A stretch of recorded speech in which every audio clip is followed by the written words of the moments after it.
going to come in for free. If you believe it or not, you actually can get these things for free. That's correct. Along with a small equipment package of Umuzawa's Jit, Batterskull, and Sword of Fire and Ice, 4 Caracas, 4 Wastelands, 4 Schadenports, along with some planes.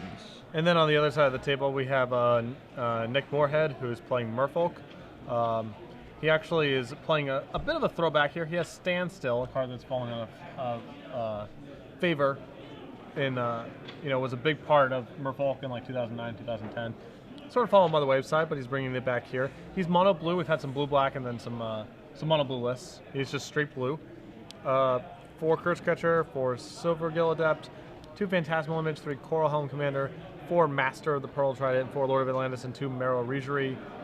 A main deck Jit, Force of Will Daze, 2 Spell Pierce, 4 Vial, 12/4/4 mana, Mutavault and Wasteland being the non-basics. Of course, as usual.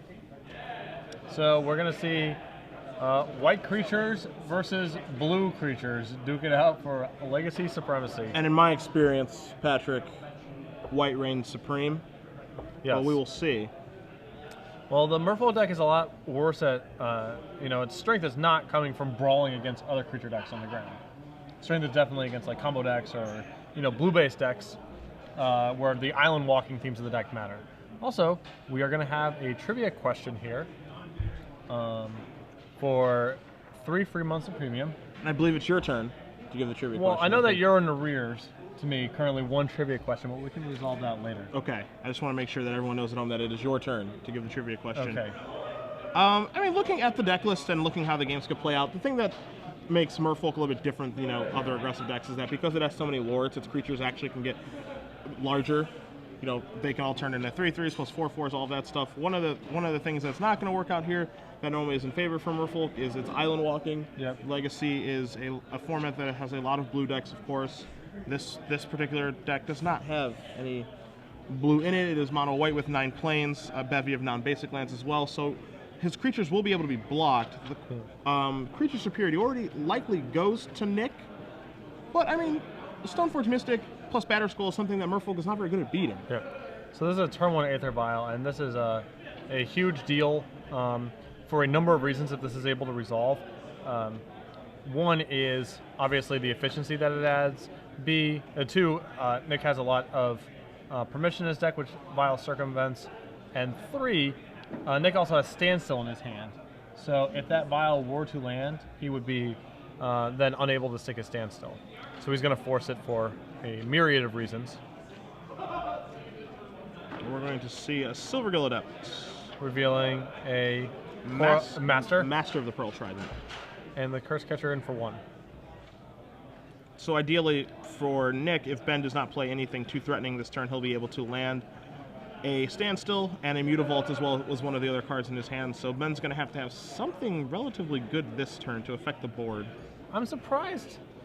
And that's not so bad. That's not so bad. 2/1 First Striker, very good in the world of 2 toughness attackers. Correct. I'm a little surprised he didn't land the Standstill last turn. It would be one thing if Ben had cards like Mutavault or Mistress Factory in his deck that could trump underneath a Standstill, but that Curse Catcher uncontested can actually just win the game on its own. Correct. So I think I would have in next position. I think I would have fired it off there, or I would have pitched it to Force of Will. Either one or the other. Sure. The Spell Pierce doesn't really do a ton either. Sure. Yeah. He doesn't have very many good targets. Swords of Plowshare is 1 mana spell. Not really going to work all that great. As we see Master of the Pearl Trident and a Mutavault come into play. Still not under a position to attack. Sarah Avenger drawn 1 turn away as we see a Schadenports come into play. And now Standstill has just gotten a lot worse. Yeah, now it's not really going to do anything. Right. He had his window to cast it on the second turn there, but that window passed, and now it is likely to be stranded. So we're going to see an Umuzawa's Jit being grabbed with the Stoneforge Mystic by Ben Nash. Interesting to see him getting that instead of Batterskull, which means the Batterskull could already be in his hand. Yes. He also does have a Sword of Fire and Ice as well in his deck, or in his deck list, excuse me. So every equipment that he can get is backbreaking for a Merfolk player. The thing that makes Batterskull so nice is because of the vigilance, of course, and the life gain, it makes it so the Merfolk deck can't attack, it can't Island Walk underneath it because he's mono white. But the Jit on Athalia, it being a first striker, is relatively good as well. So yeah. All right, so there's a second Lord. That's increasing the toughness of his creatures up to 3, which means that they can now attack into Thalia. Yeah, but this is what you're seeing right now, like you're describing, would have been a very good argument to go get Batterskull because, I mean, Batterskull's a great blocker next turn. He might not have time to get Jit on a guy. yeah. So you see a Mother of Runes drawn.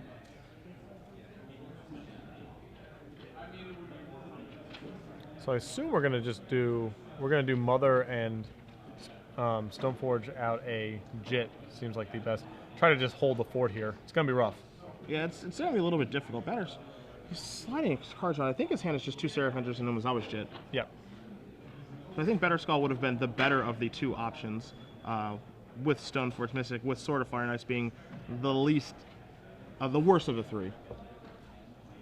We are going to see Lord of Atlantis here. Yeah. So now we've got 3 Lords in play. So we have a 4/4 Curse Catcher, a 5/4 Silvergill. I mean, we just have the troops are marching in here. And this is something that we just talked about at the top. Like, the guys just become, in Merfolk, they all just become huge. Yep. So while he can't Island Walk with, Master of the Pearl Trine or Lord of Atlantis, this white deck really can't block any of these guys. All the blocks are bad right now. Yep. And Mother of Runes is taking too long to get online. Though if he were, like you said, if he were to have Batterskull here, then he would at least be able to knock out one of the Lords, gain some life, and then untap with Mother of Runes. I mean, then really start to threaten some action.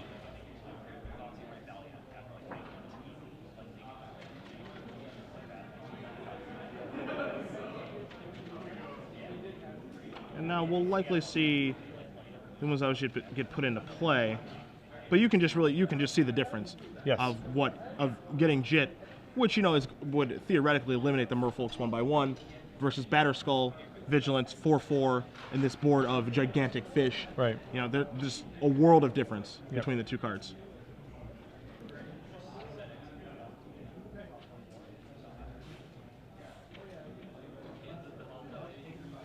And we're just going to resolving combat damage. Ben is going to begin his turn at 3 life with the Mother Runes and Umazawa's Jit.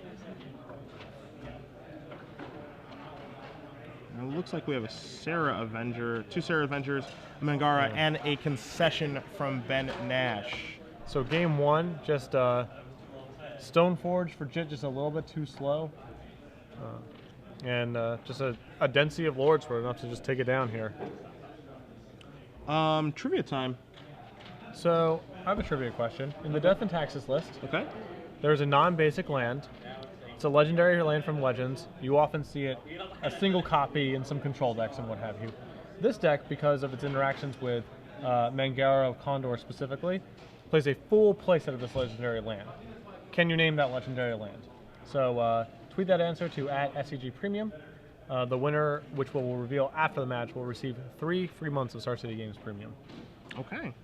So what legendary land from Legends is a full playset is in Ben Nash's deck?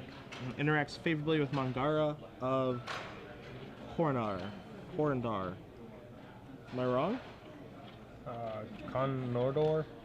Mordor. English is tough. I mean that's just a made up word. Yeah, that's not even, that's true. That's not even English. Yeah, it's not our fault, man. We can never be wrong. Right.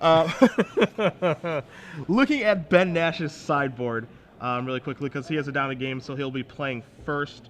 Options. And I've got some. I've got some nice cards here. He came to play. Yeah, I've got some cards you would never expect. I don't really see Gutshot doing very much here. Oblivion Ring could be okay to take out like Nick Morehead's Vial, or just killing one of the Lords to shrink them down. Leanin' Bola. I don't know if you're expecting that at this weekend's tournament. Yeah. But I mean, in theory, that could be okay. I believe that card is it's a 1 mana equipment. It equips for 1, and you can tap it, tap the equipped creature, and remove Leanin' Bola to tap target creature. That's correct. So it's very good in equipment fights. That is correct. Yes. And limited All-Star as well. So he has a Bola and a Manriki Kasari. In addition to another Umazawa's Jeets, which hard to say if it's better than a Sword of Fire and Ice. You can make a swap there, or you can just leave it on the bench. And then a Fiend Hunter, which is basically just going to kill one of the Lords, and then it killing one of the Lords, Nick will never be able to get it back. Right. So, I mean, he doesn't have much in the way of creature kill. So Fiend Hunter is basically just a 3-mana kill spell plus a creature he can then put a piece of equipment on or just block with or whatever. Correct. On the other side of the table, Nick Morehead does not have a lot of cards that he could bring in. He has 2 Hydroblast, 4 Submerge, 2 Flusterstorm, 2 Luan, and 2 Tormod Script, all of which are just basically blanks. He has a single Dismember, which is good but not great. He has 2 copies of Pithing Needle, which I believe should come in here. It's a reasonable answer to Stoneforge Mystic or piece of equipment, or Mother of Runes, or Mangara. So there's a bevy of cards for him to shut off with a needle. Yeah, absolutely. That card should almost certainly come in, and I think it's quite a good replacement for the 2 Spell Pierces in his main deck, or the 2 Standstills. Yeah, I mean, I would assume that he's going to bring in the Dismember and the 2 Pithing Needles, would be my guess. I think I would agree with you. If I was in his position, I believe that's what I would do. Yeah, I mean, the Dismember's a little bit rough because it's like, you are still being attacked. I mean, the 4 damage isn't a free roll, but the Pierces and the Standstills, Standstill specifically on the draw being so bad that I think you just need to find a way to cut those cards. And even in that game we just watched, he had the opportunities to put Standstill into play, and elected not to do that when it may have been at its best. So no real reason. I feel like it's just not really good in this particular matchup at all. Like, he won handily without ever putting Standstill into play when he had the opportunity to do that and elected not to. Yeah. So again, in the elimination rounds, both players have access to one another's deck lists, so they get to see what's going on. Although it wouldn't surprise me if Nick also needed some Oracle text for some of the weirdos that Ben Nash has in his sideboard.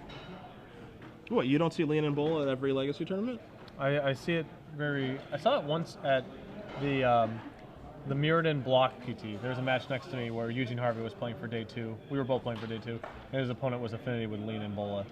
And Eugene was Affinity with Skull Clamp and handily took down the match. Well, it sounds like you're saying that one of those cards is better than the other. It's all context. I mean, the Lean and Bola was tapping things, it was doing its thing or whatever. Okay, and the Skull Clamp was likely giving something +1/-1. One guy was getting tapped every turn, and Eugene was also killing one of his own guys every turn, so I don't know how he caught up. But he did. Found a way. As we see, both players are going to be resolving their mulligans here. Ben Nash is going to be on the play with his Death and Taxes deck. Yeah. All right. He looks like he's happy to keep his 7. How about Nick? Nick is not. Will not. Takes a little gander to see if he should have kept. Do you peek? I was going to ask you the same question. I don't peek. I always peek. I never peek. It never influences my decision. I just always like to look.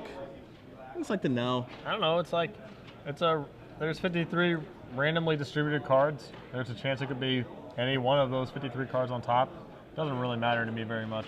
It's just like a little game to me, really. I just like to look. Not like a big deal. Doesn't influence my decision in that match or in the future. I just like to take a look to see if the gamble may have been worth it. That's all. Well, like, what do you mean by may have been worth it? Sometimes I like to know. Like, I like to gamble sometimes. You want to know the alternate reality? Sure. It doesn't influence my decisions. I just want to know, like, if I would have went down that path, what would have happened? As we're going to see Nick moving down to 5 cards. What would have happened was you would have drawn a random card, and then the following turn you would have drawn another random card. And that's true. Your hand would have been some random composition of cards. That's correct. I'm fully aware of that. Okay. I think there's a disconnect here. I don't think there's a disconnect at all. I think that what I'm doing is perfectly fine. You should not judge a man. Okay, I'm not judging. I'm just saying that I don't quite understand the logic. I am being judged. Well, that's another... Unjustly. That is a separate issue. All right, 5 cards. Ooh.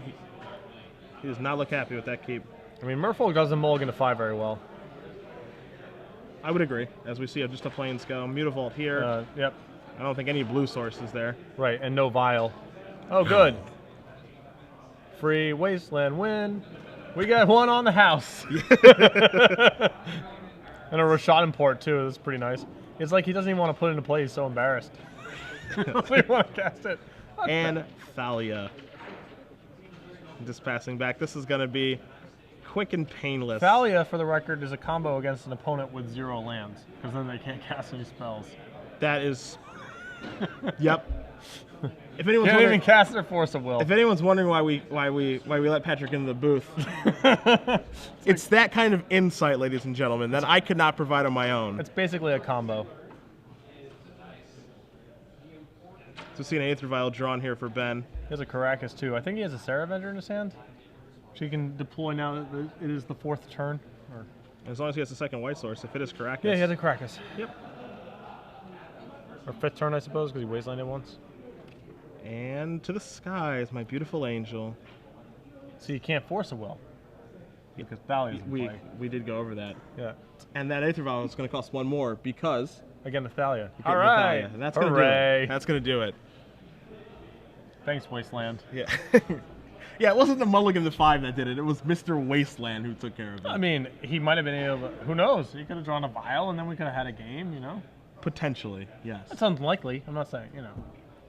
I would say that it was more of the Mulligan to 5 than Wasteland stealing him 1, but your mileage may vary. Right, no. I mean, if we had to break it down into, like, we had to give 100 percentage points and assign them to what caused the game to turn out the way they did, I would assign the Mulligan to 5 a lot of those points. Okay, like 75% of those More points? than that. Okay. More than that. I just like to know your disperse. Sure. How you disperse the 100%. Both players shuffling for game 2. I think... 3. Excuse me, thank you. Game 3. Nick will be on the play this game, and I think you may agree, Nick, looking for more lands this go around. Right, yeah, I think so. And it's possible that if he took his standstill out, at least bringing in the 2nd copy becomes more attractive now that he's on the play. Sure. Although it still might just be generally bad enough that...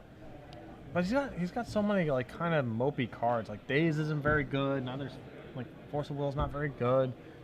So... I mean, I think Daze is perfectly reasonable in the play. Nothing spectacular in the draw, but I think it's alright in the play, especially in combination with Aether Vial. Like, its value goes much higher. But I guess like you don't need something.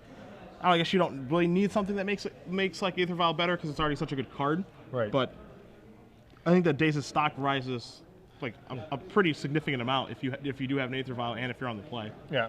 I mean, I think the post-board games get a little bit worse for Nick just because he has like nothing of note really to bring in. He's got a couple marginal cards. Sure. Whereas Ben actually has real action in his sideboard. We see both players laying out 7. Nick thinking to himself, can I please just keep a 7-card hand that does something? That is a head shake. Yeah, I think that looks like they're both good. Yep. Is he good? Okay. It's got a couple of lands in there. I see 2 Wastelands. I see a Force of Will as well. And we are going to see an Aether Vial here from Ben. All right. And that is going to resolve. He just drew a Spell Pierce, it looks like. I'm interested that he let that resolve. Reason being is because he fought so heavily over it game 1. Like, he forced it right away. And Nick, again, has a Force of Will and a blue card in his hand. He kept a pretty... it looked like he kept Force of Will, Lord of Atlantis, 5 lands? Yes, that's what it looks like to me as well. So, I don't know, maybe if that's... So we see a Wasteland here. You know, maybe if you were just like... that to me reeks of like being a little gun shy after Mulligan 5.